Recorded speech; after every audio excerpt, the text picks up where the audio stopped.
Bueno, bienvenidos a esta entrega, a este video que estamos analizando los eventos apocalípticos, escatológicos.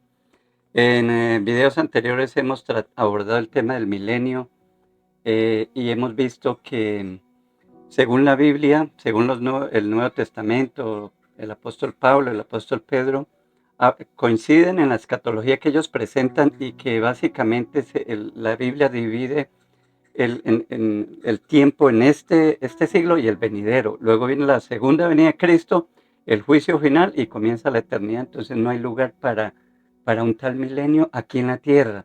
Entonces por eso no puede ser tal como lo ha presentado el dispensacionalismo.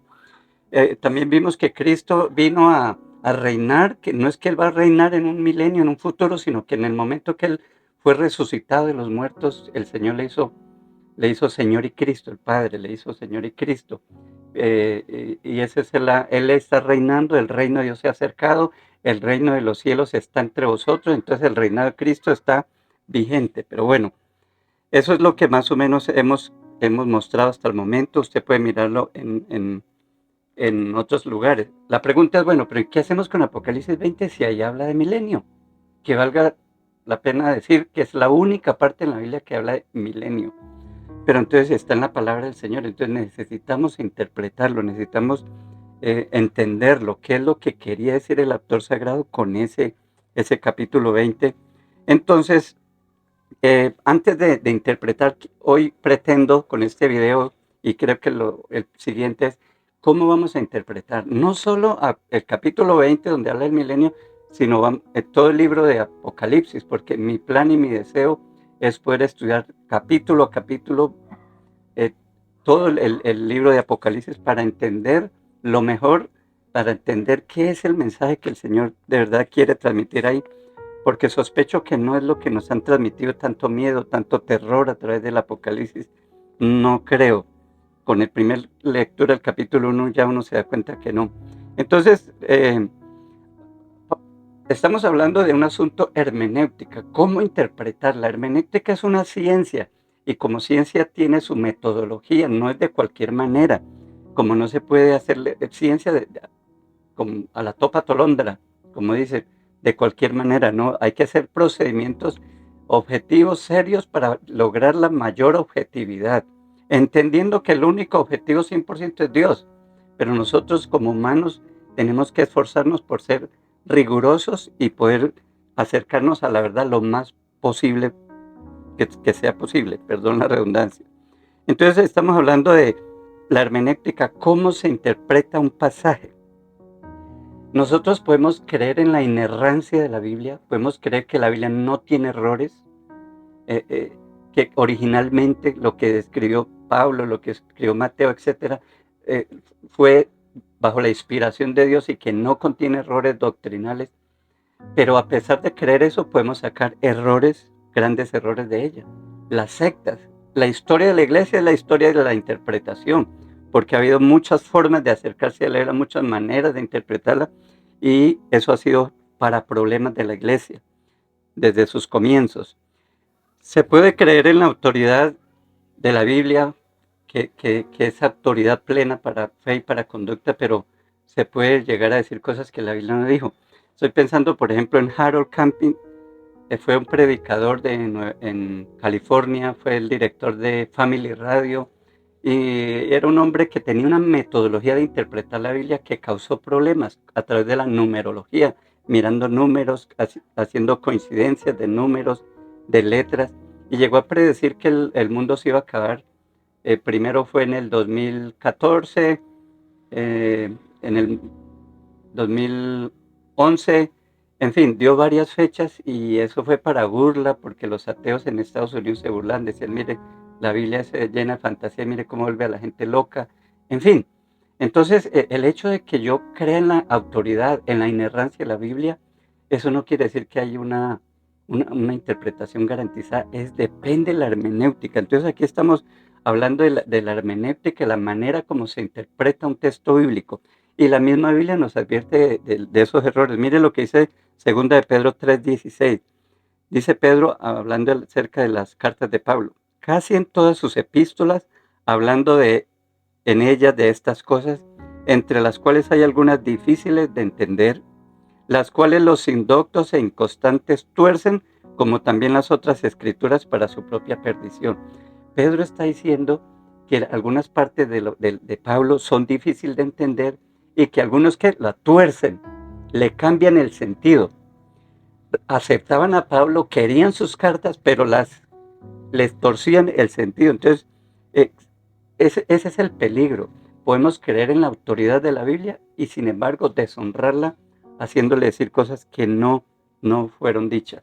Entonces el tema hermenéutico es fundamental y más hoy en día que hay tantos grupos y cada vez surgen más ideas y personas que se sienten ungidos y dicen cosas y que el Señor les reveló y forman religiones, grupos, sectas, etcétera. El tema de la interpretación es muy fundamental. Habíamos establecido unas pautas y las seguiremos manteniendo, solo las recuerdo. Primero, hay que ir de lo claro a lo más oscuro, de lo fácil a lo difícil, de donde las partes de la Biblia que nos explica fácilmente algo, para luego ir a los pasajes oscuros. De lo literal antes de lo figurado. Lo literal es donde no hay lugar a malas interpretaciones, porque si dice que Jesús sanó un hombre de la mano seca, pues era una mano seca. No era la vida espiritual, no, una mano seca. ¿Sí? De lo literal a lo figurado. De lo general y luego sí a los detalles, a lo particular, a los detalles. No al revés. La metodología cuando uno se mete en los detalles, puede perder el panorama general de un pasaje o del mismo libro y hay que mirar qué era el propósito general y principal que tenía el autor con el libro. Entonces eso es de lo general a lo particular. Debemos estudiar entonces Apocalipsis 20 porque es la palabra de Dios y porque es uno de los pasajes que en temas escatológicos es el más controvertido, es el más polémico. Y ahí es donde se basa el premilenarismo. Es la única base. Y si la analizamos y necesitamos hacerlo seriamente, pues entonces nos vamos a dar cuenta si esto tiene sentido, tiene razón o no. Si lo que Juan quería decir con eso es lo mismo que ellos están enseñando y que están diciendo. Entonces necesitamos, como hemos visto que tanto los evangelios como el apóstol Pablo en sus cartas, como el apóstol Pedro, coinciden en la escatología, entonces no hay lugar para un milenio. Entonces la pregunta, ¿qué significa Apocalipsis 21? Y eso es lo que queremos acercándonos para poder interpretarlo. Antes, hablar de unas consideraciones hermenéuticas, dado que lo más importante aquí, lo principal es la hermenéutica, la manera como vamos a interpretar. Entonces, tenemos que tener primero tener en cuenta el contexto histórico. Aquí estamos hablando del método gramático histórico, la gramática y la historia. ¿Qué quiere decir eso? Que un pasaje debe ser interpretado en el sentido gramatical de la lengua, del idioma en el que está escrito. ¿Sí? Ese es, de tal manera que tenga sentido a la luz del contexto histórico del pasaje. Tenemos que tener en cuenta la gramática, que si es un sustantivo, un adjetivo, si está en presente, pasado, futuro, si está en modo activo, subjuntivo, imperativo, etcétera. Tenemos que analizar todas esas cosas, pero también tenemos que analizar el personaje, quién escribe, a quién le escribe, cuál es el contexto. La pregunta aquí es, ¿cómo entendieron los oidores de Apocalipsis, los oidores originales, las iglesias de Éfeso, Esmirna, Pérgamo, Tiatira, etcétera? Cuando llegó el mensaje de Apocalipsis, ¿cómo lo entendieron ellos? Esa es la gran pregunta. Ese es como el ideal. No como lo entendemos ahora nosotros, porque no fue dirigido para nosotros, fue para ellos y tenía un mensaje para ellos que tenía que ver con su contexto, con su situación y luego sí entonces miraremos cómo se aplica a nosotros. Además del contexto histórico y de la gramática, también tenemos que tener en cuenta lo teológico, ¿sí? El contexto teológico, porque la Biblia tiene dos actores, uno humano y uno divino. ¿Sí? El actor humano puede ser Mateo, Marcos, Lucas, bueno, cualquiera de ellos, pero el actor divino es el Espíritu Santo. Y él trae un libro determinado, en este caso Apocalipsis, como palabra de Dios, ¿sí?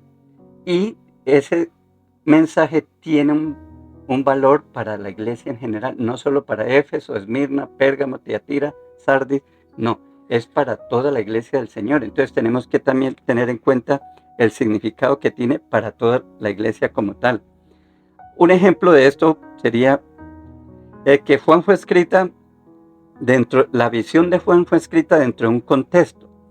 Él estaba, ¿en dónde? Él estaba desterrado en Patmos, una isla lejana, donde era costumbre de esos momentos por el emperador Domiciano. Los desterraba lejos, ¿cierto? Él estaba sufriendo por causa del evangelio. ¿Y le está escribiendo a quiénes? A personas que también están sufriendo por la misma causa, por el reino. Mire por lo menos lo que dice en Apocalipsis 1:9. Yo, Juan, vuestro hermano, y copartícipe vuestro en las tribulaciones, en el reino y en la paciencia de Jesucristo, estaba en la isla llamada Patmos por causa de la palabra de Dios y el testimonio de Jesucristo.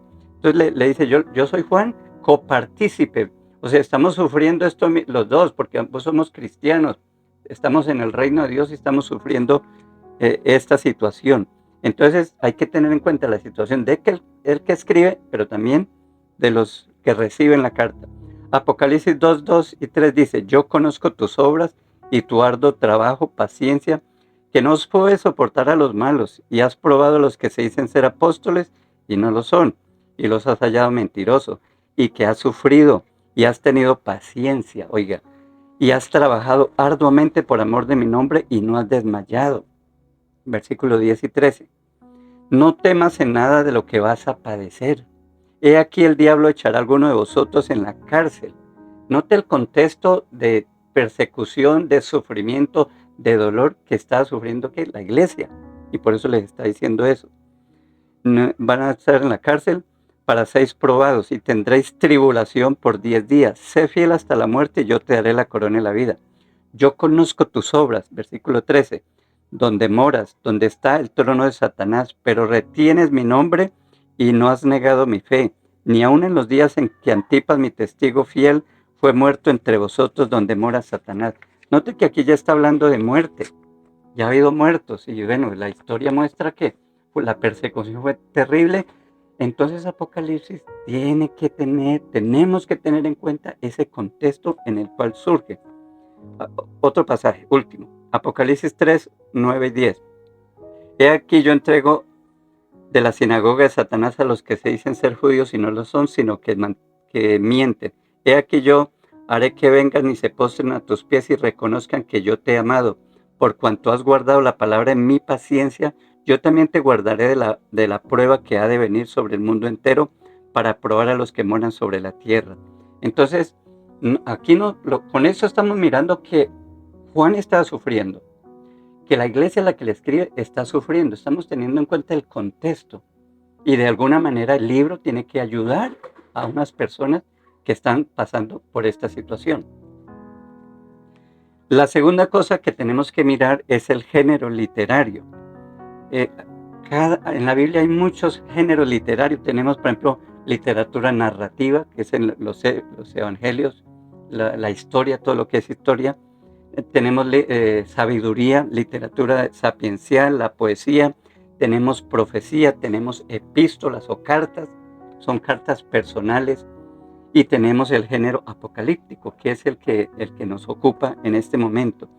Y el género apocalíptico es altamente simbólico, o sea, no es literal. Esa no es la característica, porque si no, entonces sería como un evangelio. No es lo mismo leer Apocalipsis que leer a Mateo, por ejemplo, ¿cierto? La literatura apocalíptica es dramáticamente figurada, no es prosa, no es de fácil lectura, son puros símbolos y tenemos que tener en cuenta eso. Quiero leer en Daniel para que tengamos idea cómo estos géneros se explican. Daniel 8, versículo 1 al 8. Dice, en el año tercero del reinado del rey Belsasar, me apareció una visión a mí, Daniel, después de aquella que me había aparecido antes. Vi en visión y cuando vi, yo estaba en Susa, que es la capital del reino de la provincia de Elam. Vi pues en visión estando junto al río Ulaim, alcé los ojos y miré y aquí un carnero que estaba delante del río. Note que está viendo un carnero, o sea, un animal, porque en Apocalipsis vemos animales, bestias, ¿cierto? Pero mire que aquí, en este tipo de literatura, ¿cómo se presenta? Dice que estaba delante del río y tenía 2 cuernos. Aunque los cuernos eran altos, uno era más alto que el otro. Y el más alto creció después. Y vi que el carnero hería con los cuernos al poniente, al norte y al sur, y que ninguna bestia podía parar delante de él, ni había quien escapase de su poder, y hacía conforme a su voluntad y se engrandecía. Note que aquí hay una descripción y pues bueno, ¿qué significa eso? Mire lo interesante de la profecía, mire lo interesante de la Biblia, es que ella se explica a sí misma. La hermenéutica tiene una regla fundamental y es que yo no necesito interpretar la Biblia, ella se interpreta a sí misma. Ese es fundamental. Miren el versículo 18 al 22. Mientras él, el ángel, hablaba conmigo, caí dormido en tierra sobre mi rostro y él me tocó. No sé si se acuerda de que Juan dice que cuando le vi a Jesús caí como muerto a sus pies y él puso su mano sobre mí. Mire el paralelo, la similitud que hay en esto. Y él me tocó y me hizo estar en pie y dijo, he aquí yo te enseñaré lo que ha de venir al fin de la ira, porque esto es para el tiempo del fin. En cuanto al carnero que viste, que tenía 2 cuernos, estos son los reyes de Media y de Persia. Explicando, aclarando, o sea, no hay lugar para dudas. La misma palabra explica. Yo no tengo que romperme la cabeza qué significa esto, y será que esto es para gente dotada, gente que ora mucho, gente que estudia mucho. No, la palabra es muy clara, es muy sencilla, hemos dicho en otros momentos, la palabra es muy sencilla por sí misma y simplemente una lectura cuidadosa que uno puede entender ahí. Dice que en cuanto al carnero que viste que tenía 2 cuernos, estos son los 2 reyes de Media y de Persia. El macho cabrío es el rey de Grecia, y el cuerno grande que tenía entre sus ojos es el rey primero. Y en cuanto al cuerno que fue quebrado y sucedieron 4 en su lugar, significa que 4 reinos se levantarán de esa nación, aunque no con fuerza de él. Entonces mire que aquí está diciendo que los cuernos son ¿qué? Son reyes, son reyes. Entonces cuando vamos a Apocalipsis también vamos a encontrar bestias con muchos cuernos y tiene que corresponder porque estamos hablando de la misma literatura. Entonces, cada literatura debe interpretarse de acuerdo a su género. Cada literatura. Yo no puedo interpretar la visión de Juan, de Jesús, la que Juan presenta en Apocalipsis de forma literal. Mire, por ejemplo, trate de hacerse una figura, una imagen de este Jesús que vamos a leer. Dice, y me volví para ver la voz que hablaba conmigo, estoy Apocalipsis capítulo 1, 12 al 16, el que hablaba conmigo, y vuelto vi 7 candeleros de oro, y en medio de los 7 candeleros, uno semejante al Hijo del Hombre, vestido de ropa que llegaba hasta sus pies, ceñido por el pecho con un cinto de oro. Su cabeza y su cabello eran blancos como la blanca lana, como nieve, sus ojos como llama de fuego. ¿Usted se imagina eso? Está haciéndose una imagen de Cristo así. Cabeza blanca, pelo blanco, ojos de fuego, sus ojos como llama de fuego, sus pies semejantes al bronce bruñido, refulgentes como en un horno, y su voz como el estruendo de muchas aguas. Tenía en su boca en su diestra 7 estrellas. De su boca salía una espada aguda de 2 filos. Imagínese la lengua, de su boca una espada, o sea, eso es una figura terrorífica. Yo veo algo así, salgo corriendo, o empreso a echarlo fuera en el nombre de Jesús, pero es que no es literal. Es que no podemos tomar literalmente esto. Dice, su rostro era como el sol cuando resplandece en su fuerza. Entonces, cada literatura debe ser interpretada de acuerdo al género. Yo no puedo interpretar esto literalmente. Yo no creo que usted quiera ver a un Jesús así. Increíble, no, terrible. Eso no puede ser. Entonces, los símbolos deben ser interpretados por el origen bíblico. Los símbolos, la Biblia utiliza símbolos y la misma Biblia los explica, ¿cierto? Y el trasfondo y el uso en otras partes de la escritura. ¿Por qué? Porque es que la escritura se interpreta a sí misma, entonces yo debo tener en cuenta eso. Miren un ejemplo aquí en Lucas capítulo 13, el 19. Dice, es semejante al grano de mostaza, Jesús hablando del reino, lo vimos en otros videos. Es semejante al grano de mostaza que un hombre tomó y sembró en su huerto y creció y se hizo gran árbol grande, y las aves de los cielos anidaron en sus ramas. Vamos a Ezequiel capítulo 17, versículo 22. Así ha dicho Jehová el Señor, tomaré yo del cogollo de aquel alto cedro y lo plantaré, del principal de sus renuevos cortaré un tallo y lo plantaré sobre un monte alto y sublime. En el monte alto de Israel lo plantaré, y alzará ramas y dará fruto y se hará magnífico cedro, y habitarán debajo de él todas las aves de toda especie, a la sombra de sus ramas habitarán, y sabrán todos los del campo que yo Jehová abatí el árbol sublime, levantaré un árbol bajo, e hice sacar el árbol verde, e hice reverdecer el árbol seco. Yo Jehová lo he dicho y lo haré. Ahora miremos Daniel, que también hay una visión similar. Entonces lo que estamos mirando es que en el Evangelio Jesús utilizó una figura, y para entenderla tenemos que ir a otros lugares en la Biblia donde se hablan las mismas figuras para encontrar el significado. Dice Daniel 4, versículo 12, su follaje era hermoso y su fruto abundante, y había en él alimento para todos.